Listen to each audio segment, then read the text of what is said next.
So I guess it's rolling. Uh, so good morning, everyone. Leanne Rowe and Dr. Asif Razak here.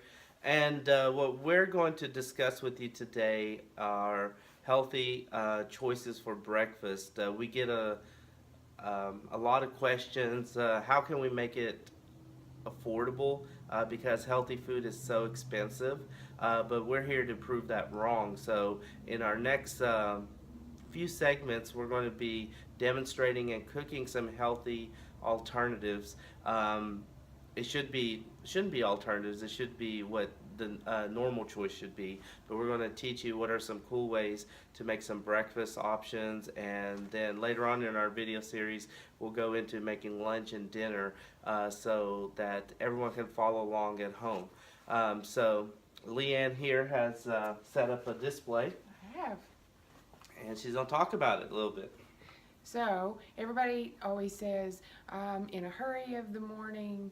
I don't have time to fix anything healthy. Um, this is quick and easy. You can do a smoothie and take it on the road. I do it all the time. Um, you can change up the ingredients. So for your base, you can have unsweetened almond milk. You can have unsweetened coconut milk. You can have regular milk. You just want organic whole. Um, You can do even a Greek yogurt base if that's your choice. Then you want your protein powder. So I have different kinds. I have a pea protein, which for beginners this is probably not a good choice because it doesn't taste the best in the world. But for me it has like 25 grams of protein, so that's a good way to start out my day. This is grass-fed whey, and that's important when you're looking for whey. You want it to be grass-fed. This is probably going to be your most expensive ingredient in your smoothie, but it's going to last for a while. Like, this is almost 2 pounds, so there's 28 servings in here. You're looking at a month's worth. Why should it be grass fed versus the other kind of whey protein out there? Well, you don't know where that whey is coming from. So if it's coming from regular commercial grade cattle, you don't know what they're fed. The grain could be a very poor choice, and that all builds up in your whey. So that part is important. Garden of Life, it is a good protein. It's organic, it's plant-based, it has no sugar added. All of these little things down here: raw, vegan, gluten-free, dairy-free, soy-free. Now, we're not talking about any specific diet today for different people, but for some people that's a big deal, the dairy-free, soy-free, gluten-free. Then this is another type of plant-based protein. We got all these ingredients, most of them, at Kroger. And we wanted to keep it simple for everyone because I have the receipt right here. We have almond milk, peanut butter powder, of course your banana, blueberries, baby spinach, everything except and this protein powder, but everything except these protein powders cost $12.96. So it's definitely probably a week supply for one person there. And then adding the protein powder will probably run you about, if you want a good Garden of Life or this natural whey brand, then it's how much was it? That's the Probably around $35 for a container, but again, you're talking about a month's worth, so if you spread that out into days, it's not that expensive. So it's just about finding things that we do have them in our area. I know in our area, Kroger's is doing a lot better job. But you can go over to Huntington. You can go. We are having more choices in the tri-state area. Just have to kind of look around and shop for the best deals. So what are we going to do next? We are going to talk about how much. So this is my just about every morning routine of making me a smoothie. So I use unsweetened almond milk. It is my favorite. I've tried the others and this is my favorite. So I use about a cup of unsweetened almond milk.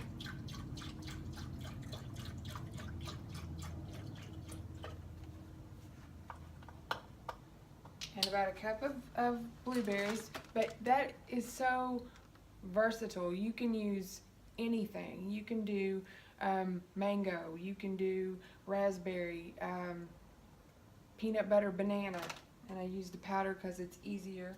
Um, you can add your vegetables, so you get vegetables started for the morning. Can you add things like chia seed and You can. There's all chia seed, kinds. chia powders, those kind of things in there? Absolutely. There's all kinds of powders that you can add. There's spirulina and chlorella if you really want to get some greens going. Chia seeds are a great thing to put in there. Flaxseed meal, different things that you can add, and you can all put it all in one base, and then you're ready to go for the day. Spinach, I forgot a measuring cup, I'll be honest. I put 2 cups of baby spinach, and you can also do arugula or kale. But like I was telling him a minute ago, kale is not for beginners because it is a little more bitter and it has a little more of a smell than spinach. So spinach is a great way to start if you're going to do smoothies trying to get some greens in your day. So I'll just measure it here. And we tried to get organic because it's going to be healthier for you, less pesticides involved whenever you're making these smoothies. Absolutely.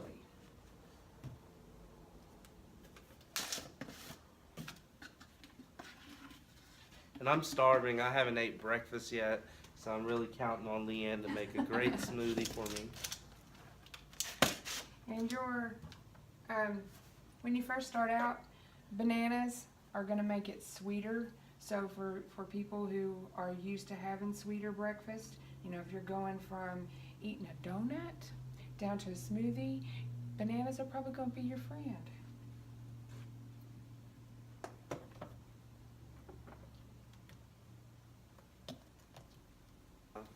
So we're getting things out of the blender, and we're getting ready to try our first delicious smoothie sample.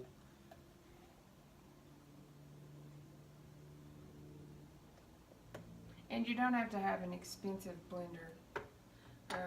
You can get the Ninjas at Walmart. Just go to Walmart and get you something to blend it. Well, cheers. Let's Cheers. let's here we enjoy. go.